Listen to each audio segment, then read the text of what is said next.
Hello, my name's Tom Walker. Welcome to That'll Be the Day. In this Christmas edition of my podcast, I'm talking to a visually impaired comedian from Liverpool who will cheer you up even in these difficult Omicron times. But before we hear from Chris McCausland, if you like the music at the start of this podcast, it's a track called That'll Be the Day by the Liverpool band The Vow. And as always, I'll be featuring a track by the band at the end of this podcast. To find out which one it is, stay tuned. Now, I don't know about you, but I'm a bit funny about comedians. I just think they should make me laugh. Not all of them manage to do that, but one comedian who definitely does is Chris McCausland. Whenever I watch him on the telly or listen to him on the radio, I end up laughing like the proverbial drain. When I spoke to Chris a couple of weeks ago on Zoom, he was in great form. And given the amount of media work he's now doing, I started by asking him, are you famous? No. I wouldn't say so. No. A couple of people have come up and said hello, but maybe people are silently pointing at me as I walk past. I haven't. Somebody said hello to me in Nando's once. That was nice, but no, not really. No. One of the joys of being visually impaired is that we don't know when people are pointing at us or whatever, do we? And that can be quite a good thing, I think. Yeah, it can be, but it also means that, have you always been blind, Tom? I've been visually impaired, yeah. I was born totally blind, and then at the age of 3.5, after a number of operations, sight was restored, if that's the right word, to my right eye, between 2 and 3%, and I have light perception in my left, so I have a small amount of useful vision. You've always had next to nothing. No, always had next to nothing. I've turned JAWS off now on the recording, so flying blind to a certain extent, but with a magnifier I can see what's happening just about. So when you're losing your sight, because I started off with pretty good sight, and then I lost it very, very gradually, and when you're kind of losing your sight at that rate, there's this like a huge chunk, especially when you're in that kind of phase of life when you want to be cool, or you're a teenager or whatever, and in your head, when you're trying to blunder your way through life, getting used to not being able to see, everybody's pointing and laughing at you. I was going to ask you about that, actually, Chris, because you and I both went to the same school, albeit you're considerably younger than me. You went to what was then New College, Worcester. And I was going to ask you about that because I'm presuming when you were there, you had a fair degree of sight. My eyesight was really good compared to most of the kids. So I was, racing around on the bikes and playing football, and I would say one of the best football players in the college. But to say one of the best football players in a blind college, that was the level of my eyesight. If you know what I mean, I think one of the I don't know what you can put out on this podcast, but one of the kind of metaphors you can use is the best looking guy in the Burns wing. What were you like as a young lad at school, Chris? I mean, I spoke to a couple of people who know you or who knew you at school, and they said that you certainly had a sharp wit. Would that be fair? I mean that's a very polite way of saying I was a cheeky pain in the arse, isn't it? I was gobby. I was a bit, I was a nuisance back then. It's especially at Worcester, probably because you're away from home as well, aren't you? And I also was, maybe because my eyesight was so good, almost kind of resistant to being like part of a blind school. Do you know what I mean? I always had this kind of defiance in me, because you're kind of getting labeled and categorized and as something that you maybe don't see yourself as being. Do you know what I mean? Yeah. I mean, there's huge periods of your life where you go through denial, and and as your eyesight's diminishing more and more and more, you kind of maybe push back against it more, especially when you're young. And so, yeah, I was. I think I was probably what the teachers would call a little shit, but I was a nuisance. If you need a pre-watershed version of this podcast, well, people can listen to it whenever they choose. Quite honestly. If they want the post-watershed version, then they may be getting it. I try to be polite, but I entirely understand what you're saying there, Chris. Were you funny at school? Did people find you funny? Do you know what? I mean, I think back to my school reports, and there were a lot of school reports that not only said that I was disruptive in class or a bit of a nuisance, but quite a few of them, I reckon, if you went through them, would say thinks he's the class clown. Nothing good will ever come of it. So I would like to. I would like to revisit those teachers with those school reports, and and say, well, whatever you think of what I've been doing on the telly, it's certainly come of something. Well, that didn't stop you getting to university, though, did it? Because you got to. Am I right in saying you went to Kingston University and did software engineering? So when I left St. Vincent's, I went to college in Liverpool, and I mean, it might have just been called Liverpool College or whatever.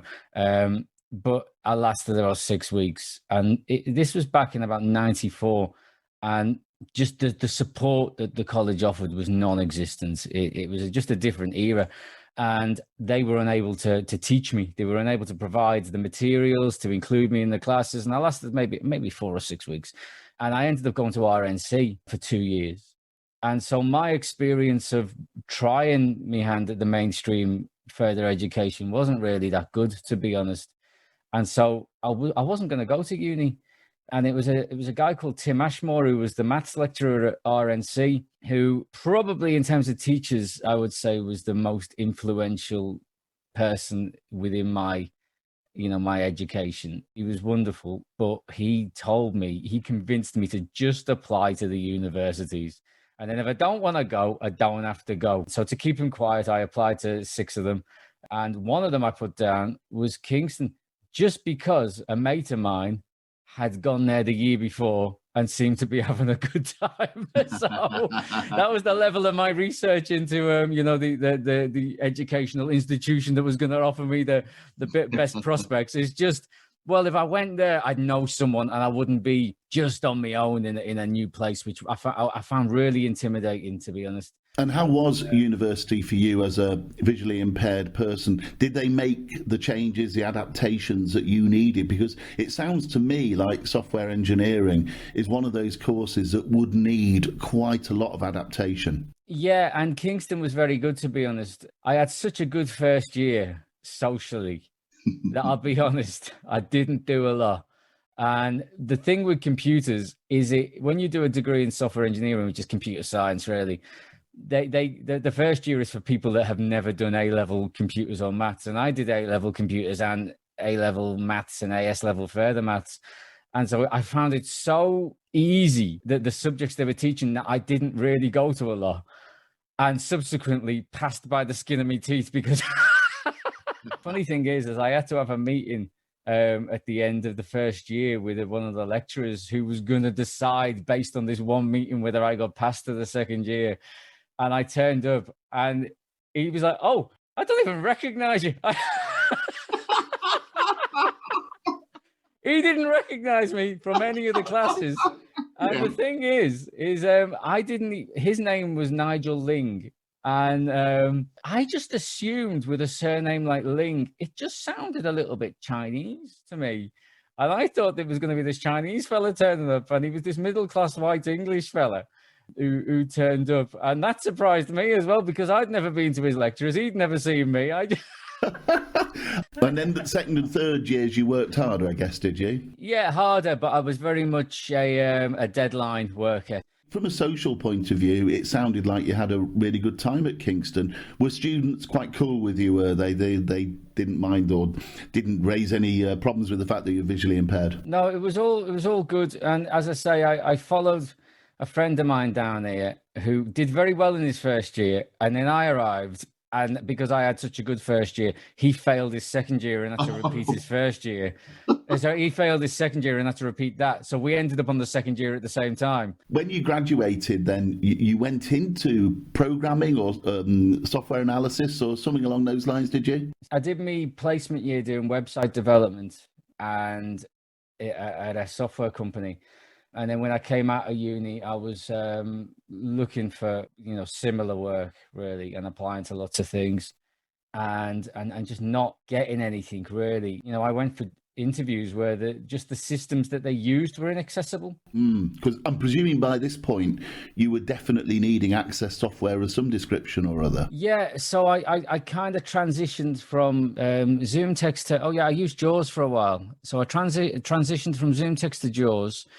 But this was around about the time as well that, website design was becoming about making things look very much drag and drop. And as a result, creative development, tools became very much about the visual elements of design as much as the coding in the background. And so I found that I was just not as good as the person sat next to me because of my eyesight. And so by the time I finished uni, I was kind of drifting away from the website design and just wanted a job in IT, really, in other areas of IT. But as the systems that the companies had were just not accessible in a lot of cases. I mean, it was just a completely different world 20 years ago.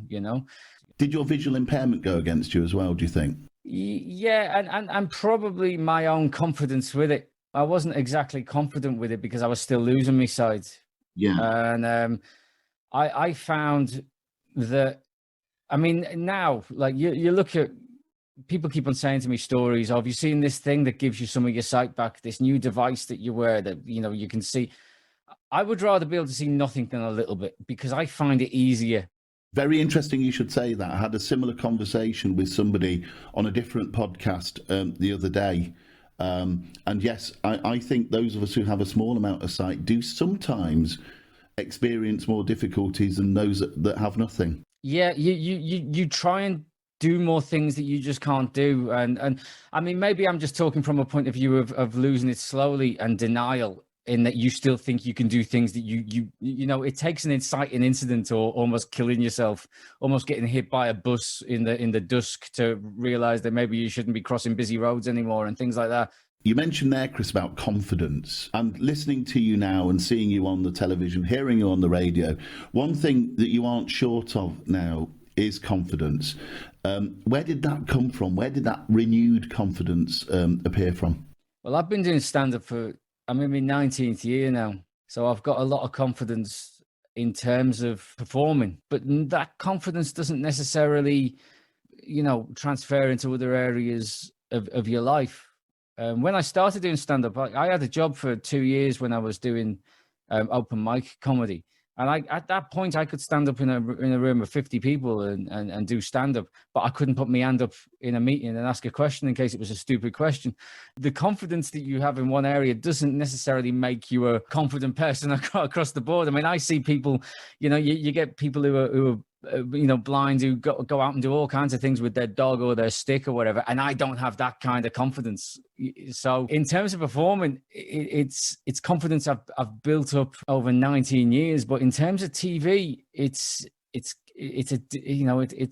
a confidence that I think I have now because I'm 44, and if I was 34, I think I wouldn't have been as comfortable as myself to have that level of confidence on the telly. I think if I was 34 on the telly, I would have tried to play the part of the kind of TV comedian I thought I wanted to be. I think I'd have tried to be a little bit moody, a little bit kind of deadpan, a little bit cool. And because I'm kind of a lot more comfortable with myself now at the age of 44, I think I'm just enjoying myself. I'm a lot more happy just being me.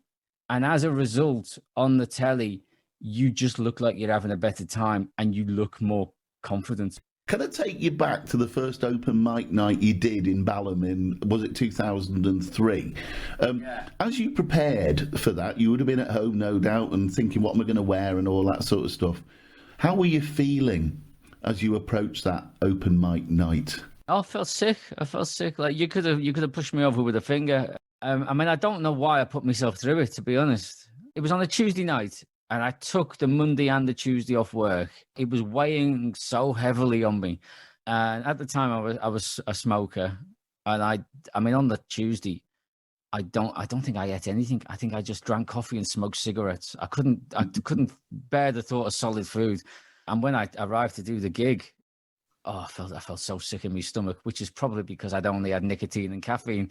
But Yeah.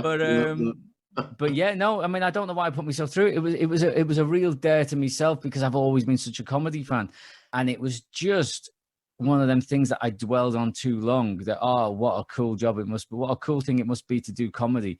I could never do that. And then I just kind of thought, I'm sure loads of people must have a go and be rubbish at it. The first gig obviously went well enough for you to carry on with it then. Yeah, and it's a lottery because you can't avoid bad gigs, and especially on the open mic circuit because there's so many things against you in terms of the room and the setup and small audiences and so on. But I was lucky that the first gig was nice and the second gig was nice, and by the time I had a horrible, tough gig, I'd done enough of them to realize that I could get a laugh out of an audience. Whereas there's probably loads of people out there that have such an awful first gig that they think, oh, this isn't for me. I'm not going to do this again.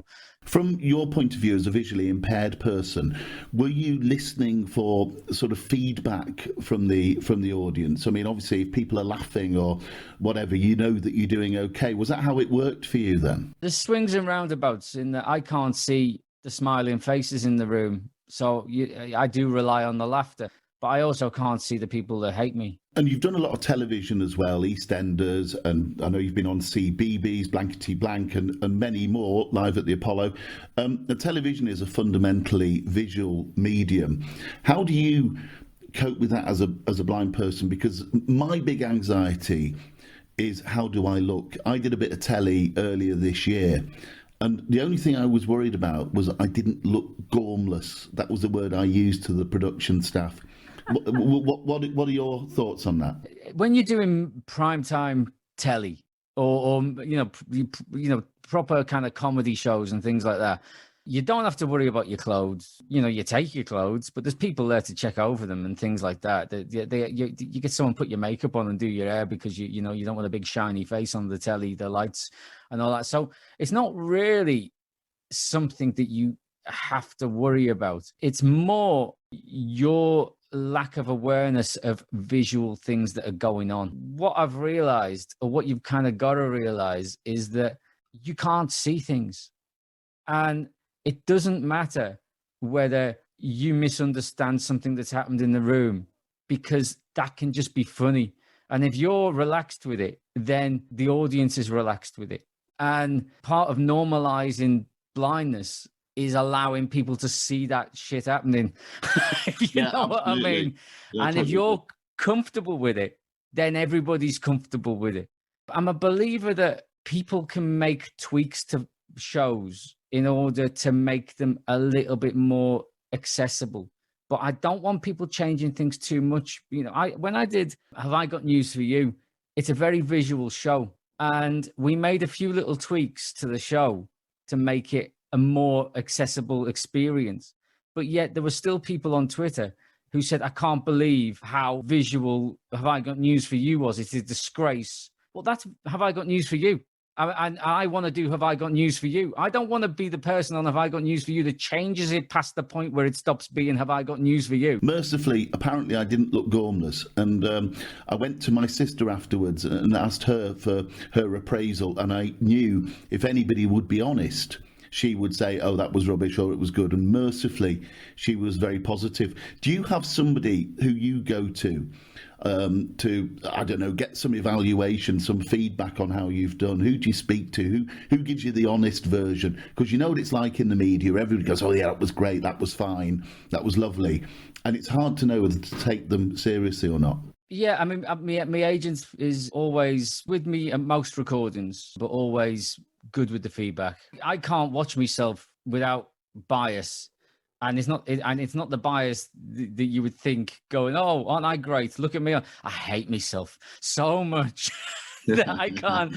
I'm my own worst critic. I can't watch myself and see the good in it. I just see the things that I've said wrong or that I should have said differently. And it almost takes somebody else to tell me the good thing. Yeah. The good things in it, and how it came across well. When I do radio, I often listen back, but I listen back purely actually to learn and think, no, that didn't work or that did work. So look, I'm not so self-critical, but I do try and learn from every piece, I guess. Yeah, well, I remember watching, I did a drama thing a Jimmy McGovern series, and I I remember acted it, in yeah. it. And I was watching it on the couch with my wife, and every time I came on, I audibly and physically squirmed. And my wife said, "Oh God, can you just leave the room? I can't sit here and pretend that isn't you when you're sat here next to me, reminding me it is you every time you come on the screen." One thing I can't do is I can't watch it while it's on the telly. So, for example, when Blankety Blank was on, I couldn't sit at home and watch Blankety Blank when it's on, knowing that millions of people are watching it at the same time. That just makes me far more squirmish than usual. Can I ask you, Chris, about jokes? Because I'm not really a joke teller. I'm kind of a storyteller, and maybe the odd quip. I don't know. But you are. I hope you don't mind me saying, and apologies for people listening for blowing a bit of smoke here, but when I've seen you, you make me properly laugh, right? So what I want to know is, where do those jokes come from?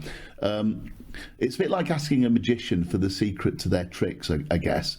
But, do you have a process? Do you have a room you go to? Do you go for a walk? Do you sit in front of a laptop?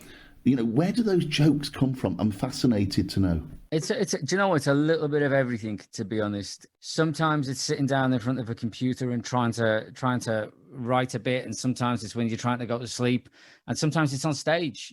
A lot of the jokes that work the best, you think of in the moment, and they just get a laugh out of a room, and you'll think, do you know what? I'll say that again. And sometimes they don't work ever again, but sometimes that's where the best stuff comes from. In terms of where you are now, do you feel that your visual impairment is a disadvantage, an advantage, or neither here nor there for you now?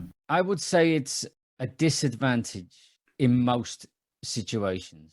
And you could argue it's an advantage because there are broadcasting quotas on inclusion and diversity and all that kind of stuff.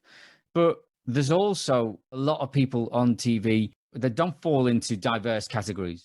You hear them referred to as the kind of straight white male or whatever. And I've been doing stand-up for 19 years. And if I'd have been able to see, I think my experience on the circuit probably would have gave me a lot of these opportunities earlier. Maybe these pushes for diversity and inclusion have made some of the production companies and broadcasters give me an opportunity, and they've gone well, and I've proven myself, and I've kind of got extra opportunities, and they've all gone well, and blah blah blah blah blah. Suddenly, I've got 20 odd shows that we've done in the last year and a half or whatever. But the flip side of that is, if I hadn't have been blind, I think I probably would have got those earlier. I'm not really a fan of positive discrimination in terms of it's a balancing kind of tightrope, isn't it? In that you don't suddenly want to go, we need more blind people on the telly, because you need people who've got the experience. And we just need to remove the barriers, don't we, really? That's more the issue. We don't want disabled people on for the sake of it. You need to remove the barriers. You need to remove the barriers at grassroots levels, because there's no point in just putting disabled people on the TV in comedy, for example, that have only got 1 year's experience of comedy. And they've got to be funny. Yeah, because people will see them on the telly and go, oh, blind people aren't very funny, or disabled people aren't very funny, are they? Do you know what I mean? It's because there's nothing they can do about that. They haven't got the experience of 10 years trekking around the country doing gigs in all shapes and sizes of rooms. Okay, we spent a lot of time being at least vaguely serious. Let's think about Christmas, because let's be honest, we're a couple of weeks before Christmas when we're recording this. And you have experience of trying to be jolly in July, don't you? Well, I've recorded in 2019. I filmed the QI Christmas special in a blistering heat wave in August. It was so phenomenally hot that I arrived at the studio in shorts and a t-shirt, and then had to don me thick woolly Christmas jumper. to do the Christmas special, and we had to do a Guinness Book of Records how many Christmas jump. I ended up with 5 Christmas jumpers on top of each other. Trying to break a Guinness World Record in a 33-degree heat wave. I call it Noddy Holder syndrome because, you know, he wrote his most famous hit in, was it July in New York? And it was absolutely scorching. Yeah. They film live at the Apollo in September. And what they do with Live at the Apollo, they film 6 episodes and a Christmas special, all in the same little batch. And so I did the Christmas special in 2019, but they go, if you've got any Christmas stuff or you can make it Christmassy, all the better. So I wrote some Christmas material, and I had to go out at the end of August and beginning of September in again a heat wave. People are out in shorts and T-shirts at comedy clubs, and I'm doing jokes about mince pies and Christmas dinners. Obviously, you managed to think your way into it and get your head into that sort of Christmas space, I suppose. Yeah, and the thing is, it gives you a false positive because people laugh at the ridiculousness of it. You have to tell them, I'm doing live with the Christmas special live at the Apollo next week, and I need to do some Christmas jokes. Can you give me 5 minutes to run through this? And then they all feel like they're part of something a little bit weird, and they laugh at things more than they maybe would do. And so you go away thinking, all this stuff, all this Christmas stuff is brilliant.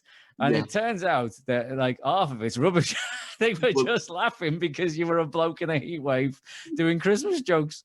What does Christmas hold for you? What will you be doing on the big day? We're just going to have a quiet one. So we're going to, me and my wife and my daughter at home, toys and a couple of films probably, you know. And actually I will watch the Royal I filmed the Royal Variety performance this year. And that is on the 19th of December, which might have been on already by the time this goes out. But I suppose that will be one thing that I do watch live on the telly, and I'll just have to grin and bear myself for me 5 or 6 minute spot on that. Are you the kind of dad who can put things together and repair toys and other things, or, you know, if something goes wrong on Christmas Day, is it sorry, you'll just have to wait until the shop's open? How would you cope with that? I'll put the batteries in, mate. I'm a fiddler and a fidgeter, and also, you know, if I take something out of a box that comes in 5 parts, I will just fidget with it until I've got it together. And half the time it'll mean I'll snap a bit off and it'll be unusable. So because of eyesight, I've never been a follower of instructions. So anything that does need assembling or putting together, it's best it's removed from my jurisdiction completely until somebody with eyesight has read the instructions and put it together properly before I break it, to be honest. What does the future hold? What are your plans for next year then? The tour starts beginning of April, and we've got 40 dates at the minute, which take us up to the end of June. And then we're going to have another 50 starting in September. Look, it's been great to chat to you, and I hope you have a fabulous Christmas and an even more successful 2022. And as I say, thanks very much indeed for your time today, because I know you're busy. Thank you. Cheers, mate. So there you go. That's Chris McCausland. I hope you enjoyed listening to that as much as I enjoyed recording it and speaking to Chris. I found it really interesting. So before we go to the track I've chosen by The Vow, just wanted to wish everybody all the best for Christmas and the New Year. It's been a difficult year for many people, I know, and hopefully we'll be through the hairpin bend onto straighter track within the next few weeks. So which track have I chosen by The Vow? I know this is the part of the podcast you all wait for. I've chosen one called Bluer Than You, not because Chris's comedy is in any way blue, but purely because I really like this track. This is Bluer Than You by The Vow. I was happy on the day I met you, then I jumped through the hoops that I'm still jumping through.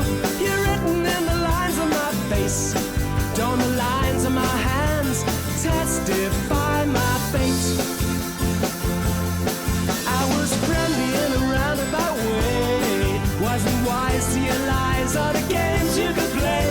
I'm sorry that I came unprepared, but then sorry of course is a death-defying word. The sticks and the stones that shattered my bones, names have merely disemboweled me. But I won't be a slave from the crypt to the grave. I'm on my knees, the Lord to praise. In heart, in mind, in soul, I'm bluer than you.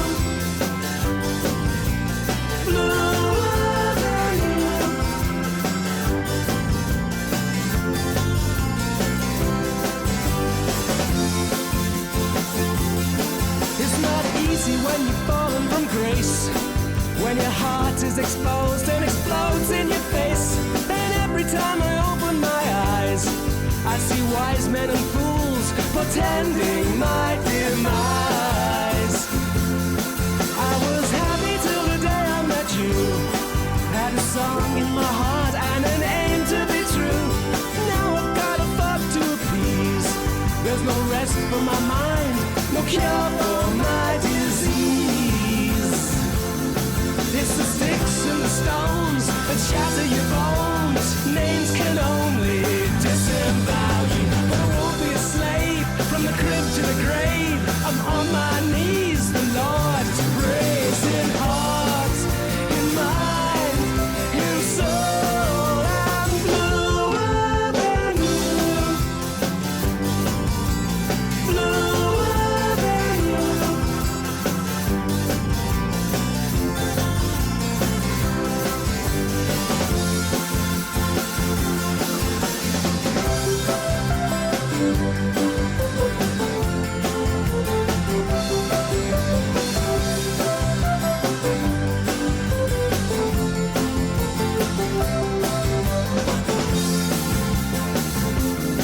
It's the sticks and the stones that shatter your bones. Names will only disembowel you, but I won't be a slave from the crib to the grave. I'm on my knees, the Lord to praise, in heart, in mind, and in soul. I'm bluer than you, bluer than you. I'm bluer than you. Go and love.